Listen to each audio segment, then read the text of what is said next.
Hello.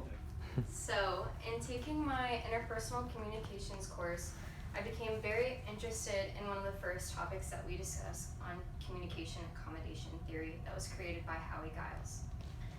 And an article that I read in the Salem Press Encyclopedia defines communication accommodation theory as an individual's ability to adjust or to adapt to particular situations or environments through change of gesture and tone.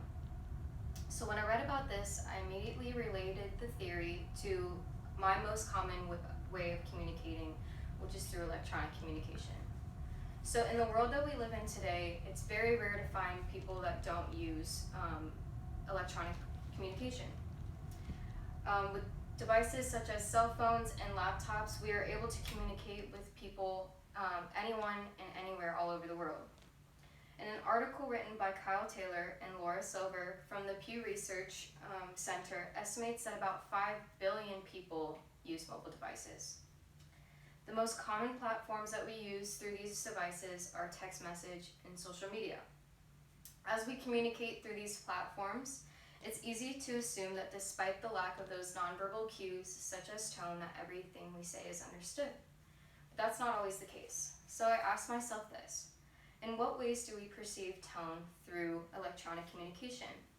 This question made me realize how easy it is to perceive the context of something based on cues such as punctuation, emojis, and personal bias. So one of the most common ways that we can perceive tone through electronic communication is by use of punctuation. For example, when I read a text or a post on social media that uses words or sentences that use all capitalizations or all caps, I assume that they are yelling while they're writing it. But it's not always literal. According to typography expert Paul Luna, it's about taking up space. He told the New Republic in 2014 that all capitals provide visibility with maximum size with a given area.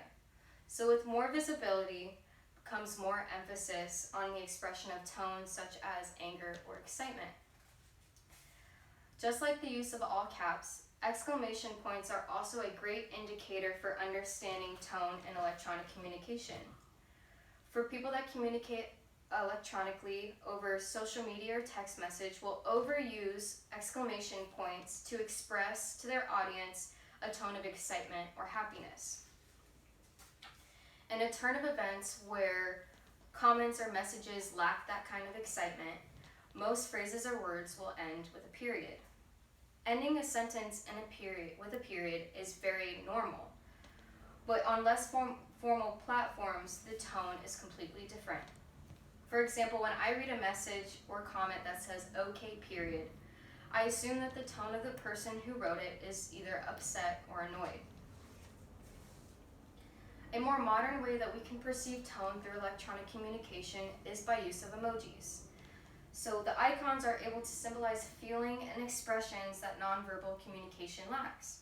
Examples of the most commonly used emojis are the heart emoji, the smiley face emoji, and the laughing face emoji, or the crying face emoji. So you don't need to have context with using these emojis, but when you do, the heart emoji can perceive tone of love and care when used at the end of a sentence. The crying emoji will usually create a tone of sadness or compassion. And when you see the laughing face emoji throughout different text messages, comments, or captions, we usually perceive the tone of the person that is writing it as hysterically laughing while they're writing it. So when the context of electronic communication lacks those commonly used cues such as punctuation and emojis, then the way that we perceive the tone becomes biased.